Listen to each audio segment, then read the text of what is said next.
episode pertama ngoyak-ngoyak ya. Ngoyak-ngoyak, ngobrol berkarya. Bareng sama Rendah Kolektif. Sekarang kita lagi ngomongin soal ada temanya ya Bang ya. Ada tema. Tapi kalau ngomongin yang lain terserah. Tapi ada jurusannya ini. Jadi kita ngomongin eksistensi Bang Nando sebagai seniman musik etnis Dayak di Kota Tepian. Eksistensi budaya. Makasih loh, ini hujan-hujan Bang Nando datang nih. Nggak apa-apa. Masih yang nggak buat kalian itu. Wah, iya benar-benar. Sayangnya nggak ada amernya. Iya nggak ada amer. Jadi karena nggak ada job, jadi supaya juga tetap produktif di rumah, ya buat video-video jamming dari rumah masing-masing aja sih. Oh iya benar-benar ada jamming sama ini ya. Teman-teman yang lain. Kemarin udah sama Ardi, terus ini yang menyusul sama Aspi, terus seniman musik juga, sama ada lagi satu kawan lagi pemain gitar juga. Coba jamming dari jauh aja. Aku ketemu Bang Nando ini pertama di Widya Gama itu ya. Dia jadi gue star waktu itu. Sebetulnya kita sudah pernah satu acara sebelum 2017 itu di Lanjong Art Festival. Iya. Cuma kita belum. Nando sebagai Gue star. Peserta. Jauh bedanya. Tapi 2015 aku peserta juga. Oh 2015? 2015 aku jadi peserta. 2 tahun sebelum nikah. Ini sudah 10 duluan. Peserta sekalian penelitian di situ. Nah, terus di tahun 2015 itu kayaknya ngelihat kan biasanya ada spanduk masing-masing eksibisi kan ada spanduk tunggal gitu. Kayaknya keren nih kalau aku bisa ada fotoku kepajang di situ. Ada namaku. Oh jadi emang dulu sudah pengen mimpi-mimpi begitu? Pengen banget ya. Katanya di calling sama orang Daya. Saya kan ngisi unlove. Bisa betul lah. Siapa yang nolak? Jadi tersambung dari diminta foto, minta biografinya. Pas kesana ngelihat, tadinya cuma dikirim pamflet aja. Biasanya kan di akun Instagramnya ada pamfletnya gitu. Kesana ada, jadi masing-masing ada. Jadi aku kesana. Ini mukamu. Bangga. Kenal sampai itu sebenarnya dari mana sih Bang Nando? Apa emang keturunan kan Bang Nando Dayak ini ya? Dayak kan. Dayak. Terus itu kenal sampai apa memang pas sudah sekarang atau emang dari kecil belajar sampai gitu? Dari sejak bayi. Iya. Nah, jadi ada satu fenomena yang menurutku unik. Saya nggak percaya orang Dayak sendiri pun banyak yang belum tahu sampai. Itu tergantung dari bagaimana orang tua atau keluarga itu mengenalkan ke anak-anaknya.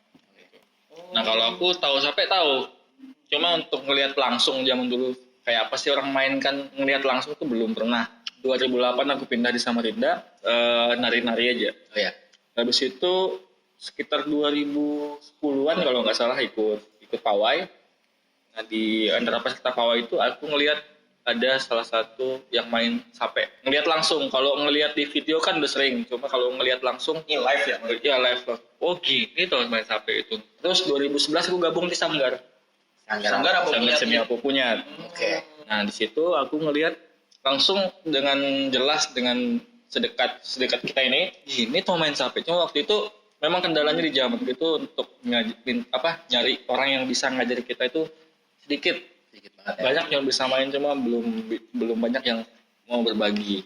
Di 2011 itu pun aku masih jadi penari, masih anggota biasa. Jadi ada jenjangnya untuk naik tingkat itu di prosesnya. Jadi anggota biasa masuk di penari, ditarik jadi pemusik karena waktu itu pemusik Sanggar itu sangat minim. Untuk jadi pemusik pun belum sampai ke sape. Jadi aku main gong dulu. Cari jati dirinya belum sampai ini ya? Main gong dulu, main tambur dulu, terakhirnya sape. Habis itu dimasukkan ke dalam pengurus, kemudian jadi asisten pelatih, sekarang jadi PLT ketua. Harusnya sudah jadi ketua karena belum bisa ketemu teman-teman untuk pergantian pengurus. Ya. Jadi harusnya aku sudah resmi jadi ketua karena ya itu kendalanya banyak banget. Jadi statusku masih PLT. Jadi perjalanannya untuk di Sanggar ya itu lumayan lama dari anggota sampai ke bisa handle teman-teman. Sampai akhirnya ketemu main sampai sekarang itu sekitar berapa tahun tuh berarti? Kalau untuk fokus di sapenya itu 2014. betul-betul fokus. Fokusnya. Tapi mulai berkesenian dari 2008. Dari 2000 kalau berkeseniannya 2011. 2011. Ya. Sumpah nih. Ada sumpah. Jadi sekarang sudah statusnya ketua. Dianggap teman-teman bisa dibilang jadi ketua. Harusnya sudah, kalau kata kakak-kakak senior sih, kamu bukan lagi PLT, kamu sudah jadi PLT berapa tahun. Setelah ulang tahun apa punya kemarin yang ke-10, ketua umum sudah kasih amanat, dah kamu yang jadi ketua, tinggal susun. Jadi ini aku harus tugasku ini tinggal susun nama pengurus yang baru aja. Oh. Jadi setelah nama-nama sudah kumpulin, kita susun lagi ADRT yang baru, langsung bentuk. Cuma anggota lagi pada sibuk semua ini, ditambah lagi ya corona kayak gini kan. Nah, itu kayak gimana tuh? Kan kalau jadi ketua nih gini nih, pasti ada kendala nih anggota sibuk. Saya sibuk kak. Ngurusin banyak orang ya enggak? Saya sibuk kak. Saya pacar kak. Wah, itu kayak gimana tuh? Pasti kan ada konflik tuh. Kalau Nando sendiri gimana? Pasti kalau misalnya lagi proses banyak yang sibuk itu, ya udah. Kadang aku misalnya aku ada proyekan atau ada proses, ada job. Misalnya nggak apa, saya nggak apa. Iya, dia sama pacarnya. Terus bela pacarnya. Iklan ya guys. Jadi kalau misalnya anggota sibuk, banyak yang sibuk, ya udah berarti harus konsekuensi. Misalnya 3 kali kamu tidak hadir di proses, aku ganti. Gitu, ganti. Jadi sebelumnya sudah peringatkan, kita sudah punya jadwal. Misalnya Senin dan Jumat, udah 2 itu aja. Kalau memang lagi kebutuhan proses, kita tambah Senin, Rabu, Jumat. Udah aku wanti-wantikan, tolong 3 hari ini digosongkan. Oh, jadi sudah ada kesepakatan? Iya, masih ada aja yang, kak kan aku disuruh ini. Ya, apa kasih apa kelonggaran. Tapi kalau sudah sampai 3 kali masih kayak gitu, ya udah mau nggak mau harus diganti. Oh, Ganti orang. Tapi nggak keluar. Enggak. Nah, kalau di Sanggar itu dulu ada kebijakan, misalnya kalau udah aktif selama 3 atau 6 bulan itu, jadi statusnya misalnya aku udah 2 tahun lebih di Sanggar misalnya. Kemudian aku udah aktif 2 atau 3 bulan, terus statusku ketika aku masuk ke Sanggar lagi itu kan kembali menjadi anggota junior. Ya, jadi ditunggu selama 6 bulan lagi baru bisa kembali ke Umurnya dia di situ. ya. Jadi ada tingkatannya, tingkat SD, SMP, SMA, mahasiswa, ada tingkatannya. Nah, kalau untuk prosesnya itu ada yang dasar, menengah, kalau di kita hero kan ada isi. Dari yang expert itu kalau dia memang lama berapa bulan itu nggak aktif, dia kembali ke isi lagi. Oh. Ke isi itu nanti dia juga ngebantu teman-teman yang belum bisa. Jadi di Sanggar itu kayak sekolah ya? Iya, bisa dibilang kayak gitu, kayak informal lah. Itu emang sudah tradisi dari dulu atau? Dari dulu sih. Cuma kan sempat waktu kakak-kakak seniornya sudah kembali ke Mahulu kan sempat stop gitu kan. Nah, cuma dari kami yang angkatan kami itu jangan di sampai sini aja gitu. Kita coba hidupkan lagi dengan cara kita. Jadi sempat Sanggar itu terhenti tahun berapa itu. Jadi kita coba hidupkan lagi, aktifkan lagi. Tapi sama PR-nya Sanggar, komunitas itu pasti sempat ada non-aktif. Iya, sempat. Terus kami tidak pakai biaya pendaftaran. Jadi kebanyakan yang mau bergabung tuh pasti nanya duluan berapa pendaftaran. Itu kita nggak pakai pendaftaran. Jadi gratis. Oh, jadi siapapun mau belajar bisa? Bisa. Aku lihat itu anak-anak kecil ya? Ya, anak-anak Iya, kecil belajar. dari yang belum sekolah sampai yang mahasiswa itu kita bina sama-sama di situ. Nah, cuma kendalanya banyak teman-teman yang mau bergabung itu mau fokus di musik. Nah, Ya itu tuh. sementara di Sanggar itu jadwal pemusik itu untuk jadwal khusus belum ada. Jadi ketika jadwal Sanggar itu ya langsung gabung. Senin dan Jumat itu udah latihan rutin. Kita fokusnya ke tarinya, cuma yang pemusiknya juga jalan. Jadi yang pemusik mau nggak mau harus ngelihat dulu teman-teman ini, oh ternyata mainnya kayak gini. Karena pas latihan tuh pasti pemusiknya ngiringi yang tadi. Oh sekalian. Ya langsung satu paket gitu. Jadi belum ada jadwal khusus. Nah, kemarin sebelum corona ini meluas, karena aku pikir kasihan juga teman-teman pemusik ini karena nggak ada jadwal khusus. Terus juga kalaupun kita buat jadwal khusus, pertama tenaga, waktu pasti akan di situ semua. Terus aku mikir, apa sih yang harus aku buat supaya teman-teman ini bisa tetap produktif di musiknya. Aku ngelihat fenomena di antara mereka itu pasti nggak lepas dari HP ya. Iya benar. HP-nya pasti miring semua. Kayak Dari situ Karena kan ada juga aplikasi di HP ku. Kadang kalau lagi gabut aku ngulik-ngulik musik, cukup baik kalau untuk kita belajar dasar untuk mengkomposisikan musik gitu. Nah, akhirnya kepikiran di situ, aku langsung buat grup WhatsApp khusus pemusik di Sanggar. Aku kasih tahu di situ. Karena kita belum ada jadwal khusus, jadi aku kasih tugas. Tugasnya ngaransemen musik pakai aplikasi yang aku kasih tahu tadi. Nama aplikasinya Workband. Ada juga Fruity Loop Mobile. Apa sih enggak harus teman-teman ini harus pakai FL Mobile atau Workband, yang mana kira-kira teman-teman mau ngasih aja gitu. Jadi aku kasih kebebasan, jadi aku bagikan aplikasinya di grup, aransemennya minimal 1 menit, metronom BPM 120, aransemennya bebas, sebagai dasar aja untuk mereka, oh ternyata bermain musik itu nggak harus di instrumen yang ada di depan kita, ternyata pakai gadget juga bisa menghasilkan musik gitu. Nah itu yang pengen aku coba pelajari. Jadi kadang ada yang di Sanggar tuh, Kak aku belum jago ya main musik, aku pengen main musik gitu. Aslinya. Ya dia punya keinginan untuk bisa bermusik. Banyak loh. Kalau kita pikir DJ di luar sana itu apakah mereka bisa main musik? Nah iya kan Enggak, mereka cuma bisa digital, menggambar di digital aja kan. Akhirnya jadi sebuah karya. Banyak kok musisi-musisi yang nggak bisa main musik. Penyanyi kan musisi juga, Iya benar. tapi nggak bisa main musik. Oh ya, ada tuh yang begitu. Kadang mindset mereka tuh pemusik harus bisa main musik. Iya. Padahal nggak mesti. Cuma memang kalau memang untuk seorang musisi ya wajib sebetulnya. Cuma kembali lagi ke sejago-jagonya kita main musik ya, kalau kita nggak tahu musik itu apa sih, itu kan ya sama aja gitu.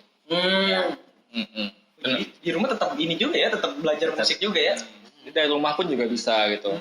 Terus ini kan. iya. Terus rencananya itu setelah teman-teman presentasi, nah si teman-teman penari ini nanya juga, tugas kami apa Kak kira-kira? Kalian tahan dulu, setelah mereka presentasi, nanti mereka buat lagi satu instrumen yang tujuan instrumen musiknya ini adalah pengiring tari.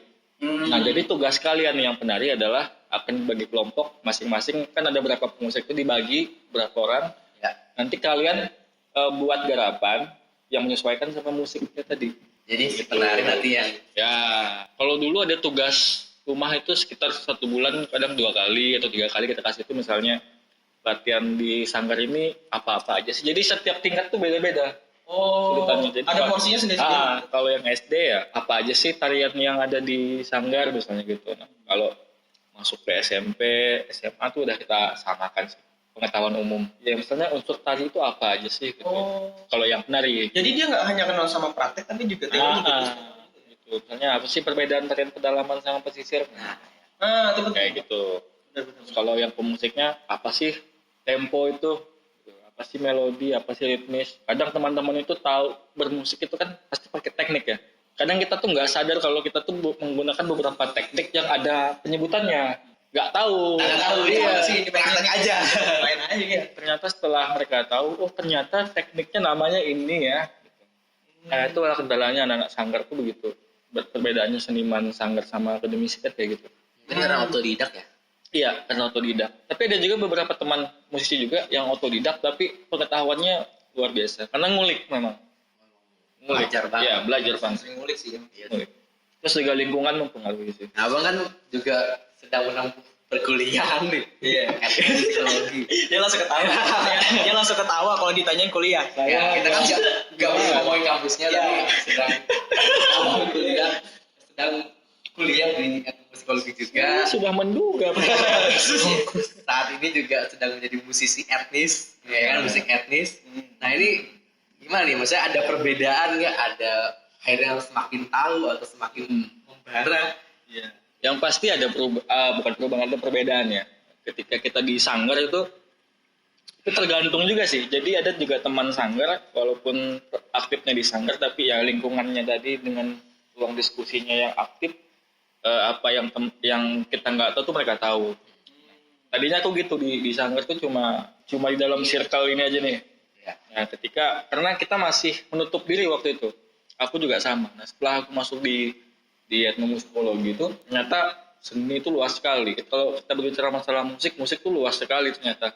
Apalagi berbicara masalah musik Indonesia, Nusantara ya. Jadi yang kita tahu misal kayak anak-anak sanggar kan tahunya musik tradisi ya gini-gini aja. Ternyata setelah masuk di etnomusikologi itu, wah itu sangat membuka pikiran, membuka mata dan membuka hati juga. Wah. Itu dalam aja. Dalam. Jadi kadang apa yang aku dapatkan di kampus itu juga yang aku bagikan ke teman-teman di sanggar. Karena di etno kan nggak cuma belajar musik ya, tapi juga tentang budaya itu juga kita pelajari. Kenapa sih budaya Dayak itu begini? Kenapa sih budaya Kutai itu begini? Kenapa sih budaya Jawa itu begini? Itu kita pelajari semua sih. Nah itu yang akhirnya menjadi perbandingan di sanggar. Maksudnya untuk apa ya?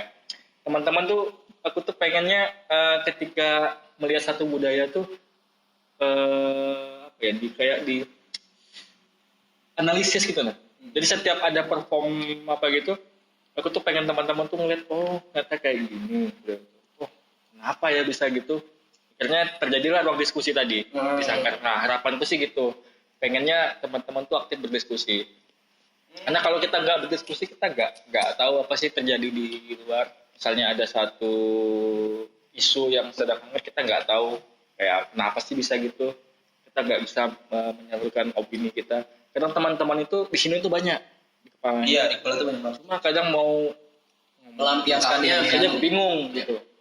Jadi aku pernah ngumpulkan teman-teman yang aku bilang diem, tapi kalau sudah ngetoksiknya itu udah jadi primernya sehari-hari ya. Toksik ya jadinya. Toksik, nah itu aku kumpulin. Jadi sederhananya gini aja, pandangan kalian ke aku tuh gimana sih? Aku tanya tentang aku aja. Menurut kalian aku tuh gimana gitu. Ya. Nah, kalau mereka sudah mulai berani misalnya, oh kakak tuh begini. Oke, menurut kalian sanggar sekarang nih gimana sih? Oh, itu jadi bahan kayak evaluasi juga ya? Ya, jadi bahan evaluasi. Secara Ya, pendekatan. pendekatannya kayak gitu. Nah, setelah itu baru meluas. Gimana sih kalian sekarang ngelihat kesenian? Khususnya kesenian Dayak aja deh. Kita mulai satu persatu. Kalau saya suka kayak gini, ngelihatnya tuh begini. Oke, nanti itu mutar satu. Harapan kalian tuh gimana? Maunya gimana? Harusnya begini kak, begini akhirnya aktif.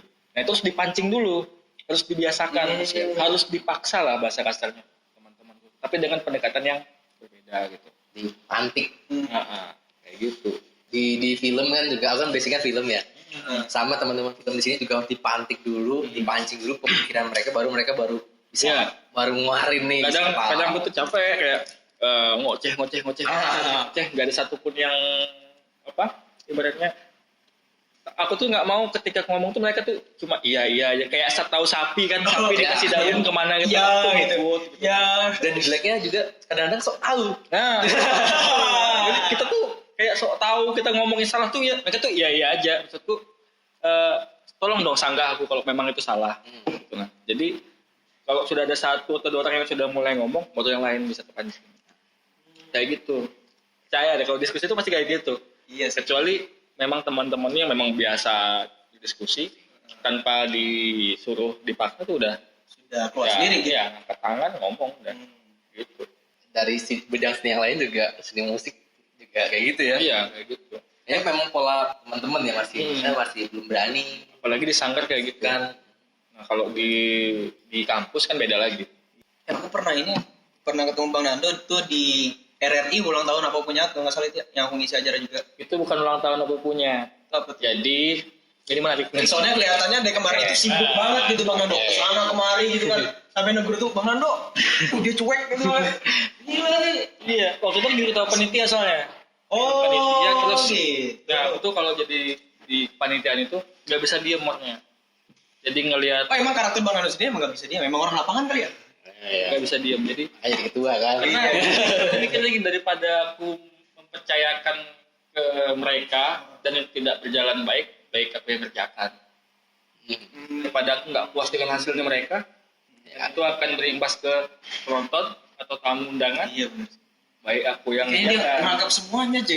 Sampai ke parkiran tuh masih ada tuh dia nonton. Hai Bang Nando di sini. Yang ngantar undangan dia juga gitu. Ini luar biasa orang ini. Jadi waktu di RRI itu sebetulnya gini, jadi itu dimulai dari tanggal 9 Maret di Hari Musik Nasional. Tahun lalu Itu 2018. Iya 18. Nah, waktu itu ada salah satu ada di grup WhatsApp ada teman-teman Hipno ini nge-share di musik nasional. Nah, aku situ mikirnya malam kan acaranya. Iya, malam. Ternyata itu siang. Pagi lah kalau nggak salah itu. Aku ke kampus, ternyata ada panggung kecil gitu. Jadi kayak panggung apresiasi lah. Nah, aku tanya ke salah satu teman, kapan acaranya itu? Udah selesai, itu panggungnya katanya. Cuma nggak ada yang ngisi. Cuma aku sama beberapa teman aja, habis itu sepi dah. Nggak enak rasanya di sini kan, nggak enak ya. Kok ibaratnya kita sebagai anak musik, tapi dari musik nasional kok kita nggak ada apresiasi gitu. Akhirnya pulang ke Apolagan, Sanggar Apolagan. Jadi ke situ diskusi sama teman-teman. Biasalah kalau diskusi, kalau nggak ada barang itu, Iya. Ini kayaknya menyinggung kita ini. Ya kita akhiri. Kalau nggak ada apa sih, air kedamaian. Iya, air kedamaian. Air kedamaian itu kayaknya kurang jos kan. Jadi sambil diskusi, di situ ngobrol sama teman-teman.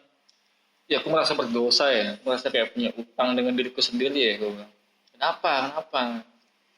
Katakanlah masalah di musik nasional tuh, aku merasa aku nggak layak jadi musisi lah waktu itu. Karena sejatinya musisi ya masa anggaplah itu ulang tahunnya kita kan, harinya kita, tapi kita nggak merayakan gitu. Dan itu aku ngerasa gak enak sama teman-teman. Sambil kita memutar gelas kedamaian itu, tiba-tiba aku nyeletuk. Buat event yuk, teman-teman langsung ngeliat semua. Event apa? Ini nggak mabuk kan, ngomongnya nggak mabuk ya? Itu sambil sudah akhirnya aku coba searching di bulan April itu ada berapa event sih, kalau nggak salah yang kulihat itu ada sekitar 3, ada puisi dunia, puisi nasional, sama hari tari dunia. Jadi aku ambilnya yang terakhir aja nih, puisi nasional sama tari dunia. Karena dekat banget kan itu, beda 1 hari kan. Tadinya puisi nasional ini kita mau buat yang berbeda, karena di Tenggarong kan sudah memulai lomba baca puisi memakai bahasa Kutai. Kenapa nggak kita coba buat pakai bahasa Dayak Bahau gitu. Setelah kita diskusikan lagi satu-satu, jadi habis nyentok itu kita langsung memang mengonsepkan malam itu. Jadi sambil udah nggak tahu otak udah kemana-mana, terbang ke Pluto, balik lagi gitu. Tapi tetap kita diskusikan. Ternyata hasil diskusi kita untuk mengubah itu menjadi bahasa Dayak Bahau itu agak berat. Jadi takutnya ada perubahan makna di situ. Karena bahasa Bahau ini kan agak ribet ya. Macam-macam juga ya, Bang. Jadi kita skipkan dulu itu, kesampingan dulu pakai bahasa Bahaunya. Tetap kita buat puisi nasional, tapi kita coba mengangkat puisi-puisi dari sastrawan lokal. Waktu itu kita mengangkat puisi-puisi dari Kori Layun Lampan, dari Kutai Barat. Itu sastrawan terkenal juga, banyak yang nggak tahu. Jadi puisi-puisinya yang kita angkat, kemudian konsepnya bisa itu baca puisi, bisa itu musikalisasi puisi. Kemudian untuk tarinya bebas. Nah itu kita no budget. Iya. Terus event. Jadi gimana tuh bikin Jadi event kita ngamen. Kalau aku masih ingat. Oh iya, aku pernah lihat kamennya di ini ya, di depan Hotel Misra itu. Ya. Oh iya. Jadi dana yang terkumpul itu sekitar 2 jutaan aja itu untuk konsumsi. Itu 1,5 juta aku sih. Kita buat konsumsi. Jadi itu 2 sanggar yang wajah kerjasama. Jadi sanggarku, aku punya sama Seni Apolagan. Karena kita sama-sama sanggar Bahau. Jadi kolaborasi gitu ya? Iya, jadi kolaborasi. Dengan mengundang sanggar-sanggar lain kan nggak pakai gadget gitu kan? Pakai hal yang nggak mungkin. Iya. Kita ngundang teman-teman seniman, kita ngundang orang dinas buat datang. Tadinya lokasi kita bingung mau di mana. Untungnya di RRI itu ada kenalan juga, bawa proposal juga kan, bawa proposalnya. Ternyata bisa. Jadi aku pertama ngelihat RRI itu memang pasti halamannya. Yang di lapangan depan itu kan? Iya. Pihak RRI itu setuju, tapi dengan pasti ada feedbacknya lah. Jadi ketika kita buat event di situ mereka juga siaran. Jadi sekaligus ya jadwal kita menyesuaikan mereka siaran langsung. Itu gue sebetulnya aja. Tadinya aku stres tuh. Kenapa? Kan sempat hujan. Iya, suaranya tuh hujan. Sempat gerimis Iya, aku sempat gitu. teman aku itu ngubungin panitia, jadi atau enggak gitu. Kamu sebagai apa nih? Aku sempat juga perform waktu itu. Oh, iya siap. Iya. Perform sambil gelung-gelung. Jadi atau enggak nih gitu. Ternyata jadi, cuma agak ditunda sedikit. Ya agak ditunda. Jadi tadinya aku pikir gak bakal banyak yang datang. Apalagi aku mikirnya gini aja sih, kayak kata musik, kalau kita baru mau mulai suatu kegiatan tuh nggak rapat, nggak apa, pasti nggak rame lah, namanya juga baru mulai gitu ya. Ya, lumayan. Rame banget terus. Peserta itu keren-keren semua pakai kostum main gini-gini. Jadi gugup banget nih, acaranya ngeri betul nih gitu. Ada salah ya. Iya. Di dekat terakhir itu malah hujan deras banget. Oh ya? Ya, baru Jadi hujannya gitu. kami panitia itu megangin terpal nutupi pemusik. Penarinya enggak. Iya. Karena alat mahal. Iya, benar-benar. Sampai ada kejadian lucu juga, itu kita sibuk ke mikrofon kok nggak nyala, tes kayak nyala, naikin volumenya di mixer udah full semua, ternyata nggak ada baterai. Itu banyak kejadian lucu di situ. Itu panitianya dua sanggar seni ini. Dua sanggar. Oh, jadi gabungan atau panitia Bang Nando? Iya. Nah kemudian 2019 kita buat juga kejadian yang sama. Ya buat lagi ya tahun ini. Itu udah jerah tuh yang kemarin. Nggak jerah. Jadi setelah yang 2018 itu ada salah satu teman bilang, respon teman-teman sanggar lain yang diundang itu kalau bisa dibuat lagi. Karena ibaratnya kita ketemu itu setahun sekali teman-teman sanggar itu di Festival Mahakam. Oh iya, yang semuanya sanggar-sanggar Itu pun sisi kita gitu. berlomba, bertanding di situ. Malah berlomba, bukan Iya. berpentas ya. Kita anggaplah reuni lah, silaturahmi lah. Kapan lagi sih kita bisa satu merayakan harinya kita gitu. Dan waktu itu sebenarnya itu juga menjadi sindiran buat kami, sindiran untuk mereka di atas sana. Oh iya sih. Ini loh, kami anak sanggar buat event nggak pakai uang kalian gitu Ini loh. besarin volumenya bisa. Ya, Iya, ada. Nggak dipotong. Iya. Jadi tolong untuk jangan disebutin. Iya sih. Saya nggak takut. Gitu. Tapi Pokoknya orang-orang atas itulah ya. Ya, orang atas lah. kalau di sanggar itu emang ada anggarannya sendiri nggak sih? Kayak di Nggak. ini atau- Dia jadi apa? Terus Jadi Bang Nando ini sebenarnya jadi ketua gitu kan, capek banget kulihat korbannya. Itu digaji nggak sih? Enggak. Enggak. Pelatih nggak digaji. Kami nggak digaji. Jadi Memang- emang bener-bener cinta, emang bener-bener. Iya. Iya, apa ya? Kayak Apa sih yang menyalurkan bisa lah. bikin begitu kan? Biasa ada nih anak-anak Ah. muda yang kalau maksudnya nggak dibayar sih nggak bisa nih kita gitu. Gak seraperan. Alasan apa kayak gitu gitu. Kalau kita mikirnya gitu ya, mikirnya harus dibayar. Yang pertama, ketika orang bayar kita sesuai nggak apa yang kita kasih ke anaknya, ilmunya. Tentu. Ada value yang Iya. gitu ya. Kita juga berkaca kepada kita sendiri. Oh, kemampuanku segini, kalau aku kasih tarif sesuai nggak gitu. Nah di sanggar kan aku juga ngeliat teman-teman gitu, walaupun sudah ada yang bertahun-tahun, kalau nggak ada perubahan ya sama aja. Jadi banyak masukan-masukan dari orang-orang tua anggota sih yang kasih masukan. Dibuat aja per bulan. Ya, Ya, kayak SPP gitu ya. Kayak untuk uang kas sanggar, karena kan uang kas itu kita dari job-job aja yang kita potong-potong. Ya aku pikir sih jangan dulu deh kayak gitu, ikhlas aja gitu. Karena aku percaya sesuatu ikhlas itu hasilnya baik. Iya. Oke teman-teman, kita tadi udah dengerin soal bagaimana eksistensi sanggar seni di Samarinda. Nah, dan Ya, kita benar banget. bakal ngajitin lagi nih obrolan selanjutnya nih. Gimana, Pan? Ya kita bakalan bicarain soal proses bermusiknya Bang Nando ya, soal perjalanan dia sampai titik puncak sekarang. Oke, stay tune ya teman-teman. Ya, jangan lupa makan sama siapa? Bersama Samarinda Kolektif. Jos. Yuhu.